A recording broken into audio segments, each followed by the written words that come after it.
libanga na molili oyo tu aïe C'est que je c'est que je suis. Moi je pense que innocent attend kombo ya moto te. Voilà. Si photo ça la claire ba télé c'était ba Hollanda biso. Musique a kongo ya rabon. Tindika chakal. Na bisa que l'autre fois si longtemps ba mikolo ba comment ko cha innocent ka. Innocent pas comme ko diembela na ba moto na ba. Ce n'est que normal moto loka innocent fa no critique fali. Pour fali azana étoile. Fala azana succès. Fala azana makamne so ba to luka na ndinga musique. Innocent pe et osala ina ndinga danger que achaka ba. Na bi est-ce que fala ko sala mutatumbo loka été. Des fois, ça mutatumbo loka été. Mais oui, il faut ça mutatumbo loka ndin to ba ke fala za grand. Ndin to ba ka makasi. Il faut ba innocent na ba sala rapé. Ba tsaka pe mo mane fala za ka fala. Et ça la moelengi. Et ça la moelengi. Innocent bi abeta musique na soka critique fali pour comprendre que fali pour pas azana makambo azana succès.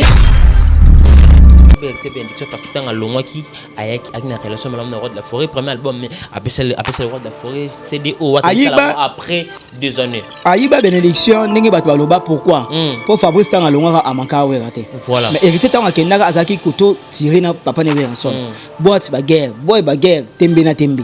Yango na saki bongo. Yango na wera lokwa sa majorité prière. Congo Victoria TV abiso moko Tolanda tozua banuze Congo Victoria TV ajibe kumalota le boss Tolanda tozua banuze Bala poto, bana kin, bana Luanda partout dans le monde Congo Victoria TV abiso moko ya boss jibe kumaluta le gouverneur check. Petit d'excellence au rendez-vous, mesdames et messieurs, bonjour, bonsoir de partout, ça dépend de laquelle vous êtes en train de nous suivre. Votre émission Info Perso, présentée par les vôtres, Amiral Tchouamalekin de la presse. Mesdames et messieurs, vous le savez, votre émission Info Perso, c'est une émission socio-culturelle qui est là pour recevoir des artistes, recevoir des confrères, des concerts, pour parler des actualités, faire des analyses par rapport tous les artistes en général. Mesdames et messieurs, j'ai le réel plaisir de recevoir parmi nos confrères Oyo, Boumé Saint-Jonaï, dans votre chaîne Congo Victoria, au nom de Christian Sikou, autrement appelé Antichoc. Avec lui, on va essayer de parler, on va toucher des points de son. Notre artiste, Inos Bivet, de donner une très belle titre intitulée de même.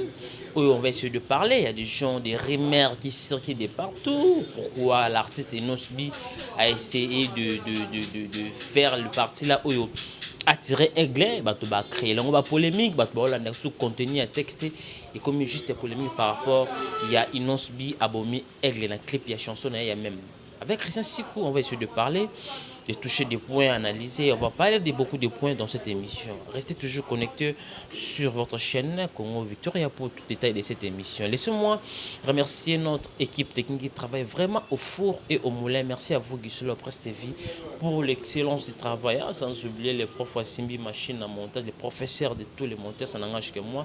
Je sais pourquoi je le parle. Merci aussi à vous, ma concierge, je m'appelle les gros bébés de la presse. Merci aussi à vous, notre boss le vrai, le grand pétrolier de la CJB Kumaluté. Merci, est très puissant, très humble. Merci à tous mes partenaires qui me soutiennent des partout, des gens qui sont là pour nous assister, nous rendre déjà sincères de merci parce que pour réaliser ce travail, il faut toujours un partenaire Oyo, d'Arabiso, de déplacer, de faire ce genre de boulot. Merci à vous, Evaras Abdallah, qui me suit depuis ça, sans oublier Manusur aussi, depuis île Maurice, Warrior Makassi, il y a Fallait pour pas instant Dubaï, à Betska, tout le monde a activité, on va faire. Alors on est il Maurice dans une semaine. Merci aussi à vous, Omar ici, il y a Nations Unies précisément en Irak, Warrior Makassi, il a fallu pour pas au-delà mon vieux boutique exemple à suivre, registre qu'il faut mouillabiller les Maman Belgique 2, Maman Belgique 4, mais qui c'est pour avoir conseil pour clore mon ami personnel Yannick Anendese, qui est un garçon de la ville, Maman Chouchou Natati, la vraie femme d'affaires. Merci aussi à vous. Ah, mon ami de tout le temps, de tous les jours, on est ensemble. Empereur Joël Makendi Mastala Kumbero Mokimanga parce que moi dis ça c'est comme moi trop qui le font la biso bah mon Christian Sikou Antichoc on va essayer de parler avec lui par rapport aux actualités qui est dominé. Bonjour Christian Sikou. Bonjour Amiral Chamala. Bonne santé Antichoc. Santé très bien par la grâce de Dieu. Tout va bien. Tout va bien. Tout va bien. Grand prêtre na bango moko moto mbongo kitambo Dino Kabinto Lobara, tout va bien. Yende, Ndenge, Ndongo, Amouyekele, Piti, Piti. Voilà, mesdames et messieurs, c'est lui, Christian Sikou, anti-choc, ce monsieur Oyo. Bon, docteur, si je peux le dire, parce que, bon, mieux comme Messanane, bon, Messin, dans votre chaîne, Congo Victoria, tout chaka, il est là disponible pour nous faire des analyses Oyo. Vous avez apprécié de partout, on parlait vraiment de tout sauf rien, dans notre manière aussi, de tout se remettre, de se régler par rapport. Il y a titre même, il y a une autre. Christian Sikou, on va être vraiment droit au but aujourd'hui. Est-ce que tu as eu le temps? Il y a la clip, il y a une autre sur c'est deuxième jour, troisième jour, si je ne me trompe pas. Oui, depuis le premier jour, à Bokari clip, un ami, on a starté, il y a Innocence Kabi, oui. Na côté na YouTube, na le coin na abonné, na moni même. Il y a un ça s'appelle la Kitoko Makasi, clip Kitoko, quand à ça la brûlé bien. Voilà, Christian, clip Kitoko, on a ça là. Christian, il y a des gens qui ne te connaissent pas, moi je fais juste un rappel. Pour ça, journaliste, chroniqueur, monteur, réalisateur. Donc, on a balayé en réalisation un clip. Quand tu as trouvé les clips, qualité à clip, na yebi que moi, la connaissance, pe na zone, na moi trop. Réalisation et clip, ils allaient rappeler de père. Na texte Yanzembo. Mais si je vois les clips de même, on a vu Inosbi parti où attirer lance-pierre à Bomi Aigle. Quand on a texte Yanzembo, il a bien chanté, il bat la Kalezala qui a Bamungwa, le lo komi na mbongo,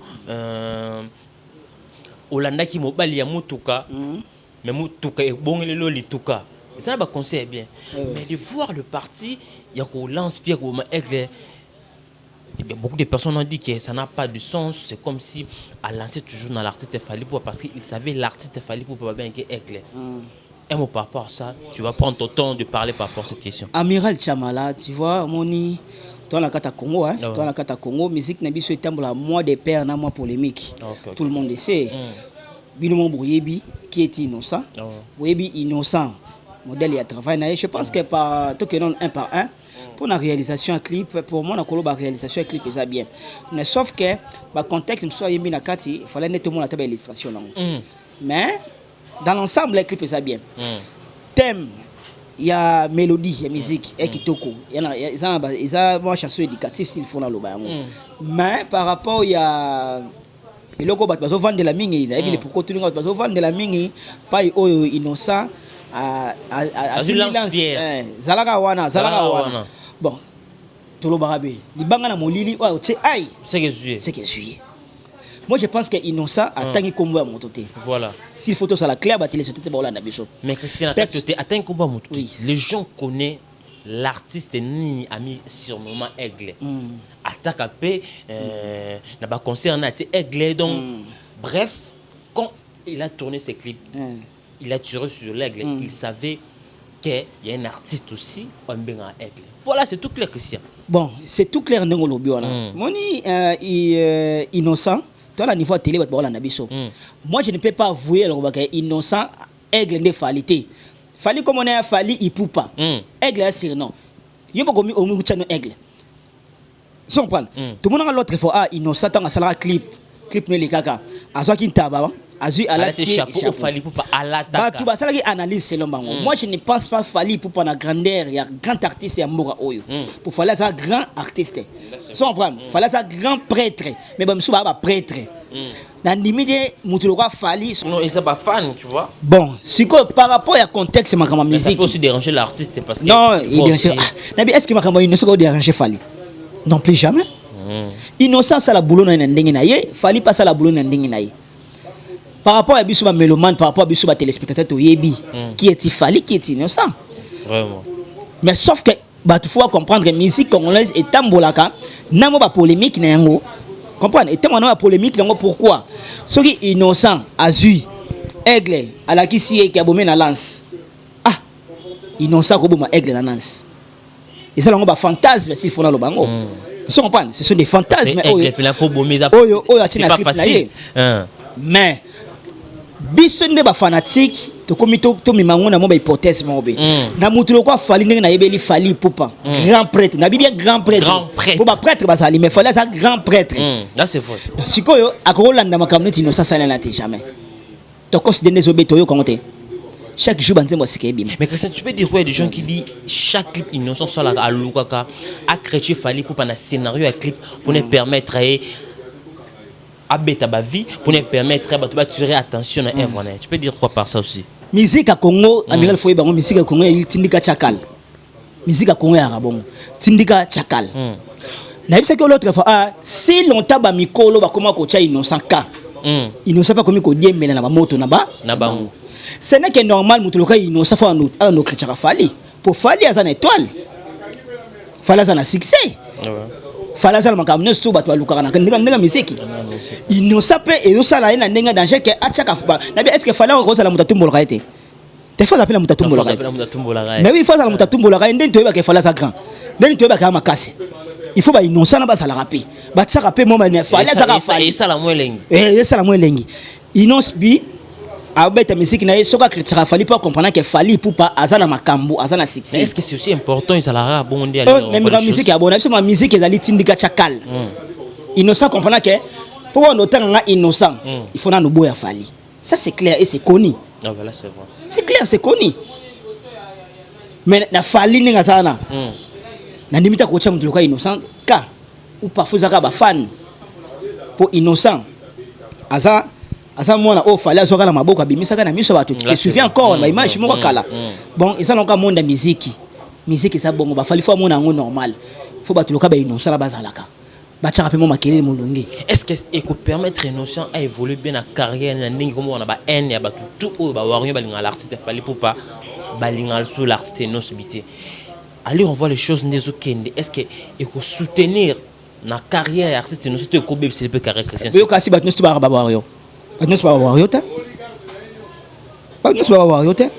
il ne se pas fan night yo monté abimi c'est là on est sur avant-hier ça fait 3 jours les 1 million 200 si c'est un homme à féliciter c'est rare un artiste belé ils comprendre abimi c'est on gars sur avant-hier les 1 million 200 ils allaient pendant quoi ngaté donc s'il faut le dire nous les fanatiques tout ça est belé. Et ça na bateau alinga fali, et ça na bateau alinga innocent, et ça na bateau alinga faire et le quoi les sola jibena wekati. Vous comprenez? Ba ça que ba fan na bango différent. Bata fali bata ya jibe balaki bata weka pe bazalaki. Vous comprenez? Tokoki ko lo bateka ke ba fanatique ne surtout oyo ba wario ba alinga innocent. So ba lingi innocent et ça na minimum pas bateau ba se na innocent. So ki innocent le lo cha fali ka. Alors c'est bien bon pour épaissir ma cambo c'est clair c'est connu ils comprennent il y a des certaines choses sur on a kolo baboé fali il peut pas à kokinde ko lana makambo innocent salate pour fali ça da fali c'est un grand nom il y a monde oyo fali c'est le makambo susu o ba tibena ba salite na monde oyo apex sévérine na apex sévérine na limite fali na ki fali ko landa moto ka innocent akola na innocent mais na kati chanson même moi on a écouté l'artiste innocent bien parler même atangate ma bengaka maman est en français mais oui il y a des gens qui disent à répondre l'artiste est fallu par rapport ndenge bato il a fallu pour baba le mec papa l'artiste fait rigoler il sait pas parler français ben tout il y a beaucoup de choses eux tourner sur cette chanson Oinosbi a éclairci entre Mambeleka qui a production et l'artiste fallu pour faire rigoler la chanson française dans Côte d'Ivoire plutôt. Amiral Chamala. Moi je ne pense pas que la chanson mon résumé moi je ne pense même pas s'il faut un peu moins clair je ne pense même pas les lots oyo ce qui inosbi à ça les résumé on a tabatanga te bien abenga maman na mais na français je ne pense pas que et que na contexte oyo fali sur le bac non plus jamais. La plupart des musiciens belé na pi ba université batanyango te mais ba 8 chance ya ko persévérer ba comme on l'appelle en français en anglais et ça on est bana ya biso ba congolais vous comprenez ba tu bati ko sala ba analyse moko ya buzoba innocent ba lume aye minzembo na ye soka boki jeté bo c'est là soki a décortiquer biso que jeté na boki le moto tel. C'est pas à nous il y a que décortiquer yenzembo na puisque yemonga yebi contexte ni asala yenzembo. Si on peut critiquer par rapport à l'okolobi à aigle, tout le monde connaît qu'il fallait bien que aigle soit abomi aigle, cela veut dire abomi aigle, abomi falité pour fali comme ne fali il peut pas.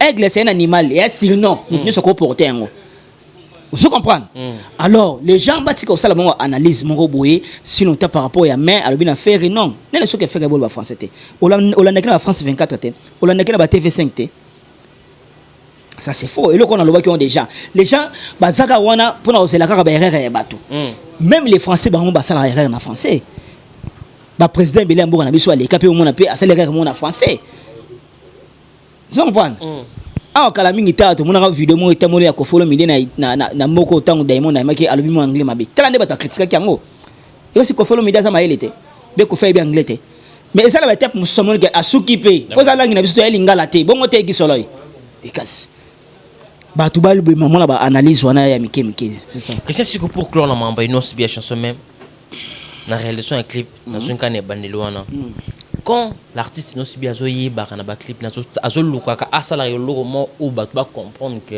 a ko s'adresser na l'artiste Fally Ipupa tout ça ba bien un manquement de respect ba il y a des gens au bas derrière ils non sibi pour na kabazo ko pousser innocent asala bon pour na ebimara nyoso to komi maman ba comparaison ba vie par rapport na Fally Ipupa OK ba tout de partout l'artiste Fally Ipupa asa grand par rapport innocent mais tant que moi na innocent bi azo luka ko like ça na ba to bina ke wiye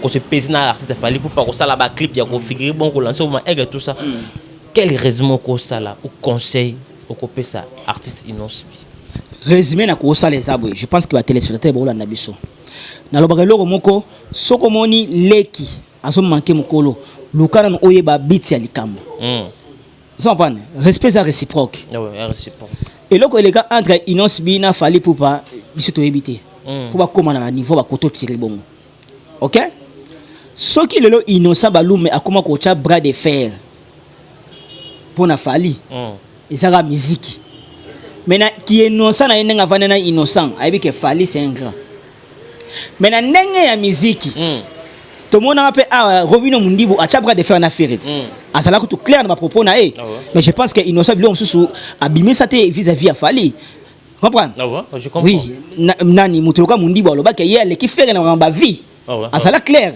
ma clair vous comprenez mais innocent le seul ba jeton donc cela veut dire asala ba réserve auprès artiste Fally ayebi qui est Fally mais lokola eza musique ya Congo etambola na moi songi na on polémique tout trouvons normal artiste Fally faut pas comprendre que fois ça na batuluka ba innocent na pi ba tchaki mo mulungi mais oui ba faire il faut comprendre batuluka ba grobi ne peut pas ça ba tchaka ba mulungi et so ba que bango dimension à travail Christian Siku son point dimension à travail so que l'Europe innonce bi a comme ko luka ko travailler na audimat moko international pour azoter la liste ba Fally Ipupa ba Fally ba okine loin na pe fona ndo kota ka banzela de la même manière ba Fally ne ba kofaki ba copier ba vie Rambo.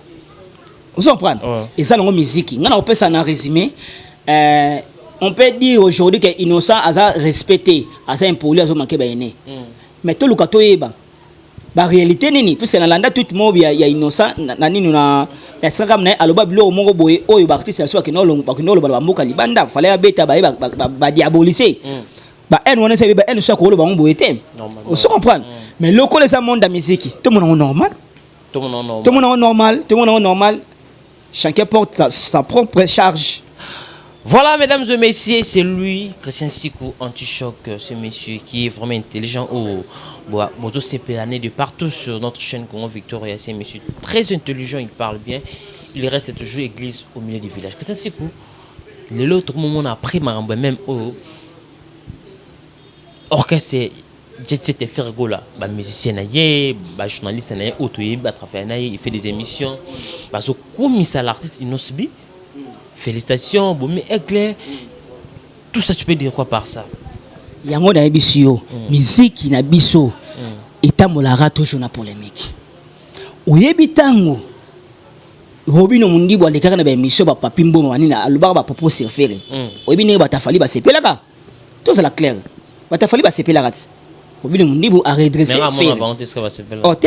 papa tout ça on a kata Congo de la même manière ceux qui va moni innocent le gola a contre Fally ba ta faire peut sepela mais na qui Fally maramona ce sont des petites choses Fally pour tout ça la aime avancer na Congo le actuel le so ba autant ba artiste o ba ça la fierté ya mboka na biso libanda c'est Fally Poupa Ferregola Inonce Bi au basara na Congo na Gezi Mawete bato teka image libanda to boyango te na ba Robino wana pe na ba Fabregas tu as laissé tout d'autres artistes et créer le baba te na lobi lelo to lobi lelo shiba za album te shiba na album te ouais ça album na bi lelo actualité ya lelo c'est Fally Poupa Ferregola babeti ba Cameroun babeti ba Côte d'Ivoire ba Innocent ba ko beta vous comprenez ça fierté nous les Congolais vous comprenez ngai na romona na ngango mabete ta mususu ke bat bakolo bake Innocent respect bien été et ça va Innocent comprendre que fallait ça makambo fa 2000 na sima fa fallait et andenge moko Robino mundi ba comprendre que faire gola na makambo fa 2000 na sima fait ferry il me dit tant Robino aloe makambo ferry batno so chakeka et des gens qui disent Robino mundi bosser des neta qui peut faire été Robino ni bo sili goûter simbité ah amiral pardon na bona na bi masongi songi non que ça n'a pas tu na bona bi masongi déjà tout ba baby yo le barano vérité Christian Siku est-ce omoni siko suite ba impolitesse et les marabat na place wana parce que ba baby trop comment qui faire go le Robino mundi goûter simbité depuis bima qui silence absolu yango na suka eza suite ya ko manquer ba grand ndemi marabongo depuis comme la pays Nosbi peut-être ça peut arriver hein. Quand tout le monde va relaxer Moussapi, yo mona oyo, soukane zaka ma bébé bien.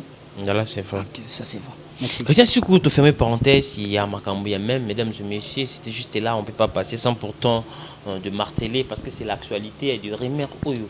Et ben on est sur cette chanson même, très belle chanson, message en bien mais les Congolais te bien de fonctionner car elle te soit clé pour ma flèche, lance-pierre comme ma aigle et du gens au ba capter on a ninga ba capter au ba moniza et bongo beaucoup ça artiste chante ces musique qui tambolo na bongo à sa chaîne Oyo. Il est courageux, il est bourré de talent, donc musique à Congo une fois, air mort qui est n'a pas bon. Un Christian Siku, tu l'as tout la mou qui bouille, fait justice qui a beaucoup de tout ces cabisso et des gens ils ont très polémique ma casse les connes papa chéri qui wana qui est dans l'hôpital ceux qui n'est ni comment malheureux papa chéri ah bien qui est dans l'hôpital bien te ceux qui n'est ni kufa qui lui est dans normal papa jusqu'à déjà malade il va te de partout avec montant ah ben là bref à Tiki ça soit invité est-ce que vous en avez souvenir papa jusqu'à Christian Siku Papa Joski Kiambukuta, grand artiste Yambo Nabiso, il est parmi les meilleurs compositeurs Yambo Nabiso, il est parmi les compositeurs Yaminen au Basala Banzembe Beli na Kata OK Jazz. Joski Kiambukuta il est parmi les chansons qui toquent la nostalgie, le ba makoso, le ba babi, ça on le ba masikini, le ba lita chamala. Joski Kiambukuta il a vraiment beaucoup travaillé na Mboka Oyo, asali ba esprit Beli na Kata Mboka Oyo. Batu batika ko balola makambo c'est ça là non moistria makoso et ça la maniso aussi du plaisir il Maurice makoso o nzembo pe mère na ngama master kalanga linango mi makoso elekini mama bolingo na la ba mo batesa on te se betali na comprendre na benga yota de chadre ils ont pas ba nzembo lokola wana ba œuvre ndenge papa chéri lobaka. Et en plus, il faut que ça ait Joski Kiambukuta, l'un des bateaux, il coup de pouce dans Kofi Olomide pour Kofi Olomide. Il a parlé. Vous comprenez? Donc, il y a trop de musique via âge, avec Joski, à Oumel na malade, avec Sénaï depuis pour ton année qui n'a qu'une aïe, et je suis au Kenya, il n'en est si je ne me trompe pas. À Oumeli, bateau bâti côté sa papa chéri na makamwana. Que papa chéri, mais qui n'a pas été. Bien que tout dans la crise, na sur wapi. Papa chéri azakiti. Au secours les gars qui ba na vie ngalema ba nini basalo secours, vie si bakola ki. Comprendre? Vie si bakola ki vie âge na vie malade 16 beti nzoto. Ce n'est que normal Nzambe a préféré benga ya kene ko pema après souffrir pe mingi na malade yango. Vous comprenez? Ba tout balinga ko mélanger biloko côté puisque papa chéri il avait juste qui fort. Tala papa chéri les seuls moutabengi sana bexi nae avec sa vie Joski Kiambukuta ils comprendre devait Joski tanga kenda randa tikala su na poto bien azo kitana ye il m'a belé ezaliwa to sala nini nzambe mutapesaka nzambe mutazoka lelo c'est pila zo Joski Kiambukuta izangonga na ebeti mais to robosa na te ngana na c'est la rappel mon gouvernement na biso il faut to pesa papa Joski honneur makasi.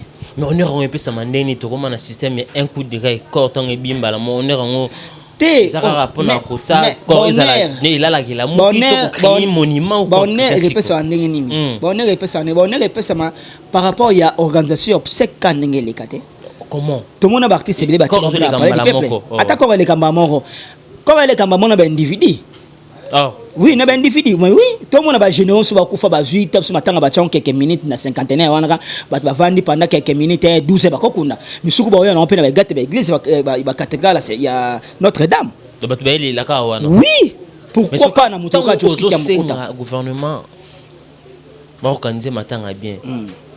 Tu trouves pas que le fait que matanga c'est sous ces là la déjoute ce n'est pas vraiment Joski Kiambukuta asa meilleur compositeur OK jazz mutasala banzembe be na OK jazz Joski Kiambukuta mutapesa kombo ya bana OK c'est Joski Kiambukuta fondateur mais bateli ba vie simaronda za banzembe bele vie simaronde mais Joski a commis banzembo trop a emi banzembo trop na kacha OK jazz asa mutu mwa osakana été asa mutu osakana été faut te pese be loge te pese bonheur si il faut balatisa décoration ne babenga kawana il faut asala yango moi monument aussi moi était costume on appelle ça il faut pese yango azo mérité ba papa na ba koti na bilengi ba dimension mo boye ti azo kufa lelo salité zate na nzembo za na message mais oui c'est ça bango ba to balakisi ba tunzela au demba au faire benga kawana rumba ce sont des papas là nde ba pesi sunzela wana lelo bango ne so basili bango so basili bactéria ya makasa OK jazz tetikela la papa Joski nzamba sepela benga ngana kolobaka ka gloire à Dieu mais sincère condoléances na famille biologique na ye mais sincère condoléances na ba fanatique nyo surtout ya obayeba OK jazz na bana OK vraiment mais sincère condoléances na ba congolais nyo surtout obayeba papa Joski la famille artiste et musicien. Merci beaucoup Christian Sikou. Mesdames et messieurs, nous sommes là toujours avec notre invité spécial, ce monsieur Anti-Choc Christian Sikou. Christian Sikou, l'artiste héritier Watanabe, bel et bien aussi Europe, à Yakin. Tala papa le roi de la forêt a présenté CD, le roi de la forêt Yambi Maboko Kofongwama, le roi de la forêt APC Champagne. Polémique les sous les colos, il y a polémique ya nini papa Fabrice Wera Yambaka ye a pesa que champagne mais héritier Watanabe a offert une bouteille de champagne.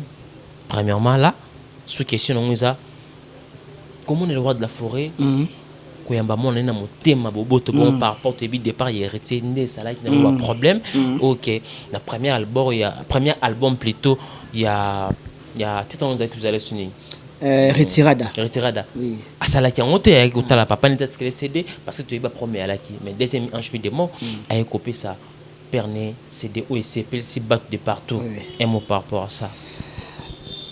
Amiral Chamala qui sur le faut mettre un gros plan pour qu'elle expliquer ba tout le camo ba tout comprendre les locaux tout ça la histoire ya enfant prodige ce qui le lobat bo loba ke ba fabricant va kendara pa wera pesa ba champagne té oui pour ba ki ba na kata ndako kaka mais héritier Watanabe eza le roi li solo ya enfant prodige si papa na pesa nga bilo na nganyo tuna ko luka vina nga akei place akei mini bilo ko nesili azoki na makola nani ya papa na ye papa fa ya mbaye na motema malamu eza blackité papa yeso mona artiste ni depuis ba artiste ba longwa bango nyo surtout azui CD na ye aye ko pesa père na ye na ba guerre o ndenge comme mon héritier mais héritier salango quel courage quelle volonté quel respect c'est un homme à féliciter na yebisaka batu boy bénédiction à papa ezaka toujours bénédiction à papa. Werason c'est un père. Il y a artiste c'est belé à maison mère. Beaucoup des artistes à maison mère oba kita maison mère na fenêtre. Oba kenda ba comme ça wera lokola adversaire na bango. Il faut ba ça la retour au bercail pour ba senga bolimbisi. Yango héritier watana ba sali. Ce que héritier le loyer papa na werason na ko pesa disque pour ala kisaye musala wa sali. Intéressé à nan. Il y a le roi de la forêt. Il y a werason. Si photo le bango clair. Ce n'est que normal, oui, on se qu'un père, moi, on a eu Pessanga, on aurait ngaï. Oui, soit champagne, mais là, te partager. Te partager. Déplace ma camouske, il était bandé ma camou. Beaucoup mona. Le roi de faire le bisou qui maman c'est déjà que on a un peu hérité tanga oui. Mais oui, je te dis parce que parler wana et ça parler hérité si. Oui, ça c'est vrai.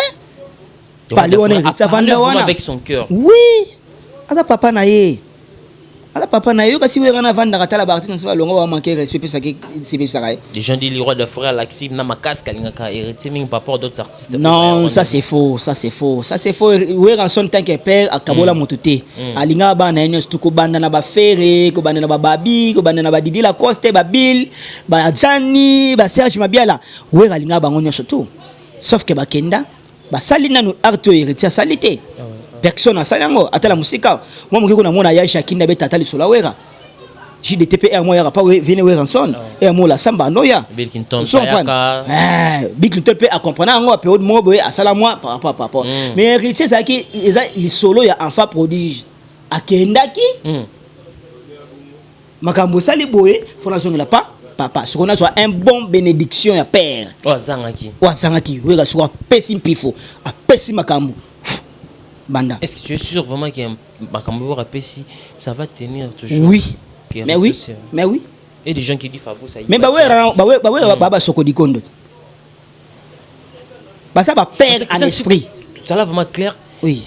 Est-ce que tu as remarqué aussi l'artiste héritier Watanabe Otozoa ils ont autant de s'attendre très qu'on s'attendre à un artiste héritier par rapport à un travail où il a passé dans la musique à maison mais la section à salaki mais depuis comment ça créer solo c'est comme si vous allez to s'attendre qui était écouté comme ça tes carrière solo il y a Gogan Motona Tembe héritier Watanabe Kabi Yamasa Nangai et qui est très bien à bonne forme habitaki retirada un peu c'est héritier changer comportement L'argent comportement pas dans une émission par rapport à question fallait pour prendre fallait pas à numéro 1 dans Congo héritier ndimiango oui mais oui est-ce qu'il y a moyen de changer héritier non plus jamais pourquoi il a compris à quoi bon to kota na bambilo au monde il faut na calculer boulot na ngai il y a moyen de persévérer ngai. Et tu peux dire quoi des gens qui disent Fabrice Ayibe était bénédiction parce que dans le mois qui avec une relation avec le roi de la forêt premier album mais après le roi de la forêt CDO après 2 années Ayiba bénédiction ndenge bato baloba pourquoi pour Fabrice tant alonga amaka weraté voilà mais hérité tant akendaka azaki koto tirer na papa ne weranson boîte baguerre tembe na tembe yango na saki bongo yango na wera lokwa za majorité prière ya batebele bato na bakoma olinga na bango Fabrice bakoma pousser bakoma matisa ndenge wera lelo suka fungula mutema na cela veut dire ba fanatique nyos tu ya maison mère bakoma kumisa pe héritier ça c'est clair pour ba wera na tilo basaka na bandimi basala ba fanatique basala ba fanatique na mboko ko saka na majorité plurielle oui ba wera ba bon le roi de la forêt donc ndenge ça wana bato yo basala ba fan ya wera bakolinga pe automatiquement héritier Watanabe. Ça c'est clair. Tu peux dire quoi ces derniers temps on a remarqué l'artiste le roi de la forêt bah mon ressort envers papa na bango ko ça oui nous sommes aujourd'hui c'est grâce à le roi de la forêt. Na yebisa ki yo bato fo baluka ko reconnaître bolamu ya ba parents. Bolamu ya ba boti. Oza message mo clair ezaka na musique té. Ata la vie quotidienne surtout ça le faut respecter moboti ezaka moboti. Vraiment. Moboti akomi mutaliboma ezaka moboti. Moboti ta otama na vélo ezaka moboti. Pour à passer banzele belé pour yoko la ndongo za wana yango wana fallait normalement ba artiste belé fallait ba zonga kana na derrière ba père na bango po ba kina ko senga bolimbi si ba faire voir ba onke to kendaka na rien mais lo to zonga bon uniforme perception bénédiction ma bezate yo sining héritier ninga zana na pa wera échanger ki héritier non même pas échanger te fabrica ça kena pa wera abeta na bala samba akena ndaka wera est-ce que échanger ki nini o te oyiba 60 wera oyiba 60 ayiba moto na ndenge nini wera imo asala da ba moto ya makasi bakamba wera basala ba misebe na basali onte awa na Congo yo cha wera na ba jibana ba beti ba 4 fois stade de martyr plein à plein ba tambo na ba char na ba cheval basala makamuna beti onte ba beta concert de 22h ti 14h à lobby na fikini wera na jibe de makamba sala na ba misebe na basala onte est-ce que ana tina na yo motani na oyiba voilà motani na oyiba Christian Sikuli je dis faire gola. Tout ça, on a banni le roi de la forêt. Tu peux dire quoi quand l'artiste fait rigoler le bagaille Azab moi na le roi de la forêt bimsati mazab bato parmi l'artiste au basala ou une musique à maison mais Christian Sikuli. Bon, c'est vraiment bon. Mais comment on rédige ma place on a très bien. Artiste fait rigoler soki akolobake aza mwana ya Weranson te aza parmi bato basala wenge musique à maison mère côté na vraiment nazala ngomo badoute mike na sens nini mutu asala faire amata podium na wenge zala wera c'est connu na bandal awa na école comme on nini école salongo première test ya nani ya faire maison mère wenge BCBG et Panzani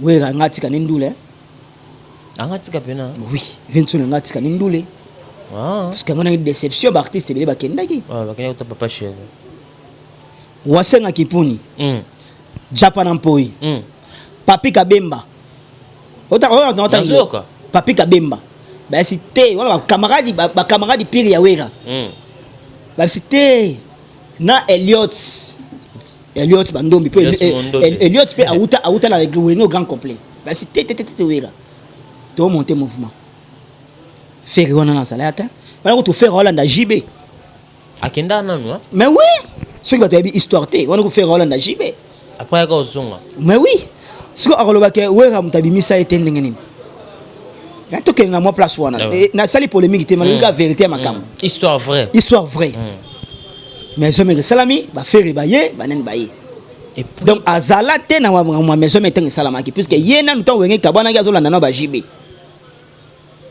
wana wera kotoyo asili mutu bavandaka na sanze tali dame na changa na bandal po awasenga kipuni wera ide na yate ka 500 na ya vers citron wana aki na Canada na Sylvie na bana wasenga kaba tatangelo wasenga kipuni Japan Mpoi Papi Kabemba Elliot Bondombe balobi te photo monter mouvement babengi tata po wera saki désespéré babengi tata mobiti Adolphe Adolphe sera comme tambola aki bazui kakol na kitambo ba kongo so artiste si faut de que sur Adolphe Mutu a recruté quelques artistes à la maison mère ça c'est vrai mais nani faire alobake asa parmi basaki maison mère là vraiment nazala mo ba doute pour on a betu ngala natif bandal na yebita on ngi panza naki ve Japana c'est mon vie wasenga kipuna sa toza na bango sika moko biso na solo ngo ba on a changa vous comprenez ce n'est que normal na iba makambo wana bat bakobeta lisolo te ke lelo faire ko ke asa parmi bat sala me wenge musique maison mère te na te azalaka na wenge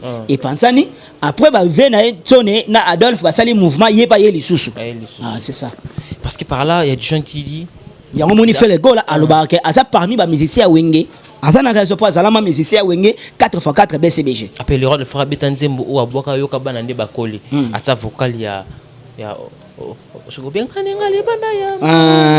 wana premier album bakoli titre chanson zala sonine ba saba vocal ma Chantal oui ma Chantal yoka bana nde bakoli oui ils comprennent bon tu veux présenter bango monde lelo ça koboya eza permis na tout le monde on est ko koboya na emoto mais histoire ba changer histoire te ma solo likamo na betelio ba te belé ba olanda ngat musubana ba poto na ba ebita ngwenye panzanaka quoi par là il y a des gens qui disent aussi c'est parmi ba raison et faire azanga moi bablo moi bonandenge ya signe ya reconnaissance ça la pas n'était par rapport à l'Europe de la forêt tu peux dire quoi par là Christian Siko bon par rapport à reconnaissance il y a faire rigola manque vraiment de reconnaissance na papa na wera bon na sens normal to connaît qu'à faire il est conflictuel entre to connaît qu'à faire na sens nini pour faire aza mwana très impoli wera aza papa c'est ça il reconnaît pas ça c'est ça to connaît qu'à faire pour wera aza papa mukili mobimbe yebi bolamu oyo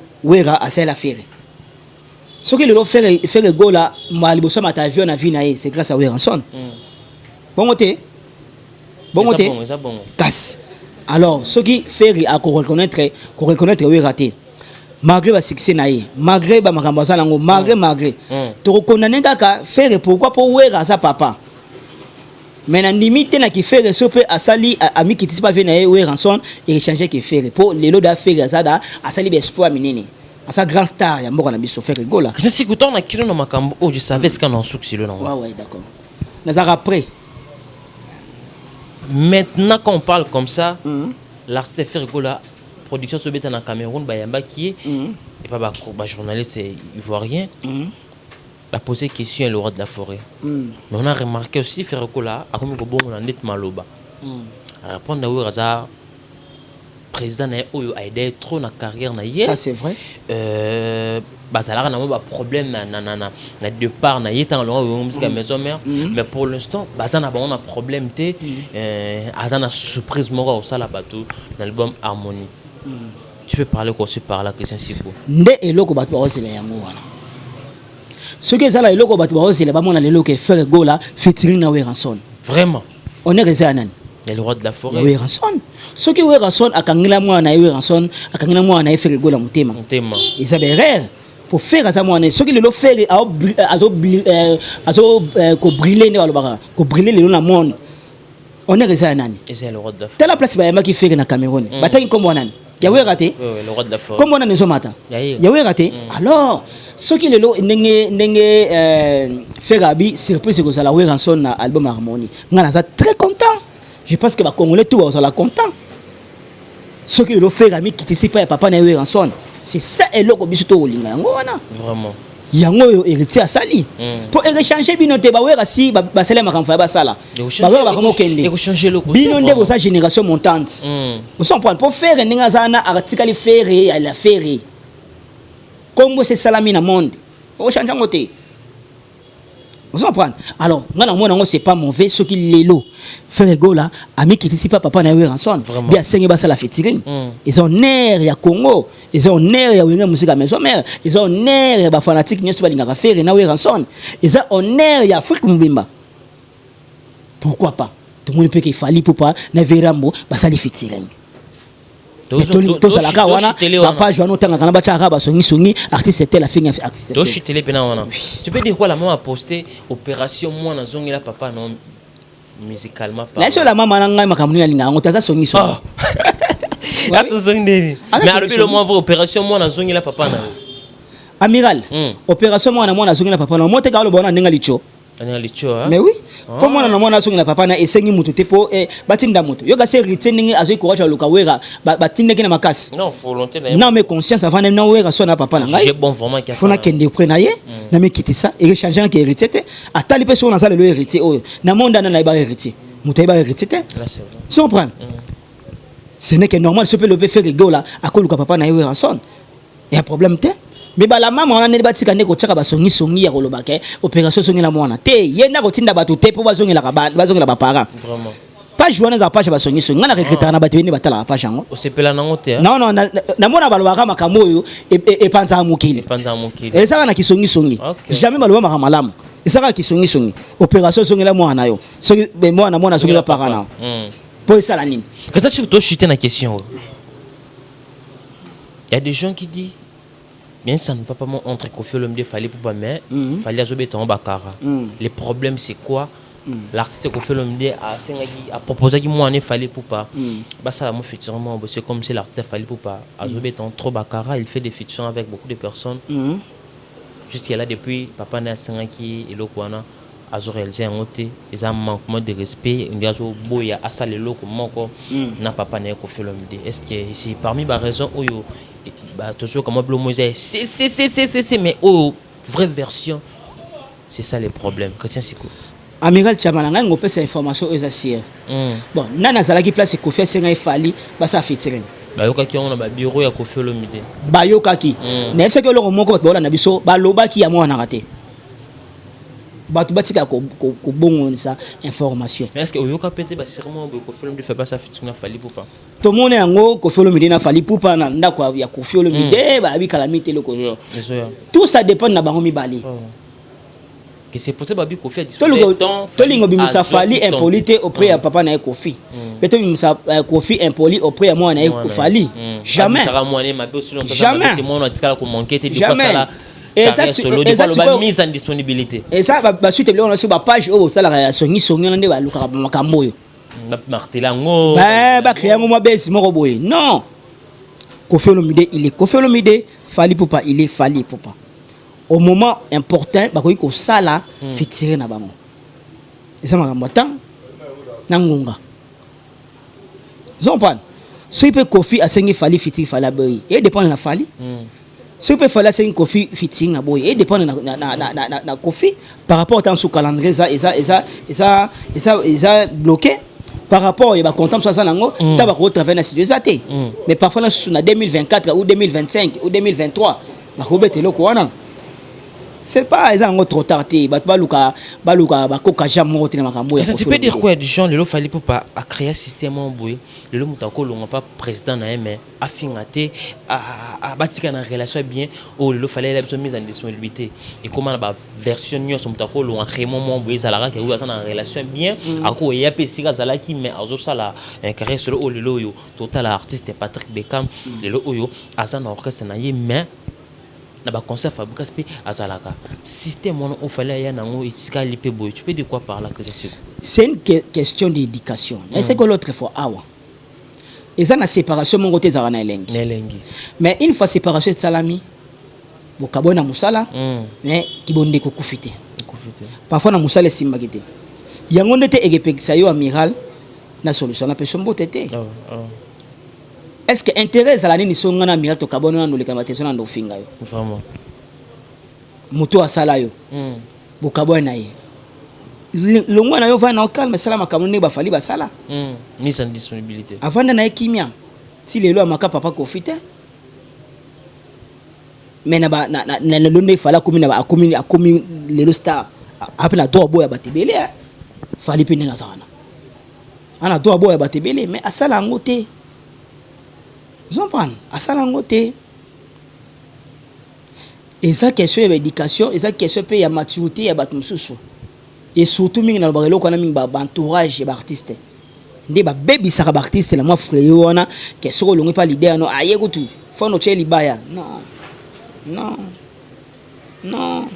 Christian, dernière question to clore na yo l'artiste Fally Ipupa un mec qui une émission dernièrement avec une production à quoi tu vois pas Nati Lokole problème au bien bande ko ba petit un artiste à ça un colonne âge de vrai avec d'autres artistes comme exemple typique ils n'ont pas ça petit na âge ce qu'il fallait pas bien petit na TV selon yo maman selon yo Christian Siku na maelo sala nango est-ce que ça manque de respect to ve bozi bozana a bien faire go la petit ça manque de respect tout traitons comment bon tout que na vrai sens du mot ko benga mutu petit et un jeté ok tout que non na sens normal puisque nous tous tout est bien il y a des grands il y a toujours des petits mais par respect ko benga mutu petit na lié mo publicité il y a la même pour moi mais oui sur la télé ko benga mutu petit na divagation té pour tu es devant les gens bato ba fana meke amiral azam kolo e gisoloi mais na divagation moni gisolo petit na ya nan non akoboya pe bo sana mo simo pembeni wana aboya yo et ça est important ko boya parce que ça montre parce que ba ne peut pas vieux et ça non vrai akobenga petit na lobi boya amiral na télé quel que soit via âge. Ça crée des problèmes avec d'autres artistes et les lots on a baraki pour na bien que l'autre petit na télé. Non, benga ta master. Benga ta master. L'autre on a une raison hein. Benga ta master. Ko benga mtu petit devant l'écran comme ça. Nga na monyango nga la part des choses. Et ça vraiment qui to communauté. Ce qu'il fallait à ça la art là ko benga ba innocent petit na télévision yongo moni ba suite nango ba boma aigle. On me kasi yango nati. Bongo hein. Yo kasi. Mais depuis tu as Fally petit Falandi Mara. Depuis tu as Fally petit Falandi Mara. Depuis tu as Fally petit na TV. Non na monate. Oui. Akolo ba on Fally aza petit na tout le monde sait que depuis tu as mukolo ya. Quand le bon émission, ba so yembe à dernièrement. Donc ngana kama on vient depuis tu. Mais ne so comporter terre ba petit ba so reconnaître ba so ba petit. Ngana ba petit le ko petit na Fally Ipupa. Bon, faut tel ce qu'on a contexte ni na lobeli na manière nini. Mais divagation petit wana gisoloi té obenga petit na koboya mais et comme le roi ngir et bengi li ba Fally petit ya innocent na kati ya émission nde mona ndenga na mona ndengo betili solo ba yambaki dia na mabika makamo benga ba parti ya petit ndengi Fally ya benge innocent petit résultat nango yango oyo moni ba bomi aigle pourquoi Christian Siku kasi tenami ke loko ba no ba kamango pourquoi yo mukolo o se respecter té qu'on se respecter comment bien petit ou ils a vrai à petit non âge c'est vrai que innocent aza petit a falli. Les gens traitent ba petit on tout, a orgueil. Oui. Tout le monde disait que innocent aza petit a falli. Mais grand artiste c'est comme Fally Ipupa. À côté utiliser terme à petit. OK. Ah ba master. On a ba leki. Tel respect. Ah on a ba leki ba Simon Abisso. Mais petit. Tanema petit. Petit yaranam. Oui, attends, moi, je suis bien petit yaranam. Moi, c'est pelaté. C'est que dans le contexte, il y a Moutoumou aux années barando, ou bien petit na TV. Est-ce qu'il y a Obanga? Merci. Voilà, mesdames et messieurs, nous sommes arrivés à pratiquement à la fin de cette émission. C'était lui, c'est monsieur Christian Sikou, Anti-Choc, mon frère. Analyser auto partager des points par rapport aux actualités. Qu'est-ce que nous sommes pratiquement à la fin de cette émission? Votre mot de la fin, programme dédicace. Je ne sais pas si tu peux ajouter quelque chose au en tout cas, merci na bato bazora libaku ya Rolanda Rabiso chaque jour na émission oya kitoko ba mbango na Congo FPO ya na Congo Victoria et pas ya mon ami privé Amiral Chamala mon partenaire bientôt à anniversaire na ye. Dans bozanga te ya kosala ba vidéo ma 27 avril là donc. Encore un mois seulement. Na repose sous merci. Na batune stu balinga ngai en tout cas un grand merci na bino stu batu bosala ngana zala na pesi merci makasi na yemoko grand prêtre Mutombongo ya Kitambo la personnalité de bienfaisance les dollars bivor Juno Kambito Mwamba Mutombongo lo ba pamba te na repesa un grand merci na maman Boboto mère supérieure maman Kalanga Esther maman moko bien maman sociale merci na one social pour ngai na opesa un grand merci na Chantal Ntiku mon apoto tongo mon apoto kala ana opesa dédicace privée bonne fête na maman nyo surtout moi de la femme bonne fête na bino tantine Christine Kiambo bonne fête na yo na opesa bonne fête na Simongana na pesi bonne fête na tantine Marina na pesi bonne fête na Zozo Luanda Pati Luanda Blandine Luanda bonne fête na Bristaline Mwamba bonne fête lisusu na Fallon Moussasa Ornella Moussasa bonne fête lisusu na Mama Chidit la Rose Motema na Christopher Kanyuka bonne fête lisusu na ba finio stock kitoko balingaka Miral Chamala na ngai vraiment bonne fête na yo moko Charline Nafisa Aminata Lipombo Betty Lipombo Christelle Mitoko Amiral la commune à Souka. Voilà, mesdames et messieurs, c'est lui Christian Sikou. Nous sommes arrivés pratiquement à la fin de cette émission. Mesdames et messieurs, si vous avez aimé cette émission, on dit merci à notre équipe technique qui travaille au four et au moulin. Merci à vous, Guisola, au Prestéfi, pour l'excellence du travail. Sans oublier les profs, Simbi Machine à montage. Et merci à vous aussi, notre boss chef, le vrai, le grand pétrole d'Ala CJB, comme on l'entend, mais c'est très humble et très puissant. Merci à tous mes partenaires qui, de loin, qui me soutiennent. Merci à vous. Evariste Abdallah qui me suit depuis ISA. Merci aussi à vous, Manusur Sidia, depuis Île Maurice, Wario Makassi. Il a fallu pour pas instant Dubaï pour n'a pas faire des à la vite faire ce qu'on est Île Maurice. Manusur Sidia très poussé, mais c'est très humble aussi. Merci à vous aussi, Omar Sidia, la Nations Unies, Wario Makassi. Il a fallu pour pas précisément à Irak. Merci aussi à vous, mon vieux Odilo Mampouya, boutique exemple à suivre, mon vieux Régis qui fout Yabilele, les 7 uniques opérateurs économiques en Afrique centrale, mon vieux Chico, ma belle maman. Merci aussi à toutes mes mamans, moi de la famille, moi on a bu non, bonne fête de femme. Là je vois ma maman chérie Marceline Kabena, et ma soeur Laetitia Chitenge, autrement appelée mon souno va Chitenge, ma petite soeur chérie Lorenzo Kabena, Espoir Kalombo, Rain Poutoufassa pour clore. Merci aussi à vous, la grande dame qui me suit depuis Belgique. Bonne fête de femme à vous aussi pour clore de ma part. Merci à vous, ma Belgique 2, ma Belgique 4. Je ne sais pas si tu peux ajouter quoi. Ouais, en tout cas, c'est ça tout un problème. En tout cas, bonne fête Nayo, na ya Titi Kabengele, ya Godin Tiku. Il y a Véronique Kabengele, en tout cas, na bossa na vraiment miral wana za bateau baso sala ngai. Vraiment. Na pesi susu ba grand merci na moto na Nzambe, Papi Kilima. Bonne fête na madame Gabrielle, na ba petitesse touana. Merci na yo moko levier Alain Tungu mokonzi ba conteneur ya Jarene Siko, ya Jarene Sito. En tout cas, merci beaucoup. Merci beaucoup de donner dédicace à vous. Master Nanga depuis États-Unis, Poupette femme, bonne fête du mois de la femme à vous. Poupette Fouambi, Poupée Noire, Insta Canada quoi. Nouvelle tendance de journée ensemble. Bonne fête à vous. Poupette femme. On se retrouve à la prochaine pour d'autres invités. Congo Victoria TV abiso moko tolanda tozua banuze Congo Victoria TV ya JB Kumalota les boss Tolanda Tonzua Banews Bana Poto Bana Kin Bana Luanda partout dans le monde. Congo Victoria TV ya Bisomoko ya boss JB Kumaluta, hein, le gouverneur. Check.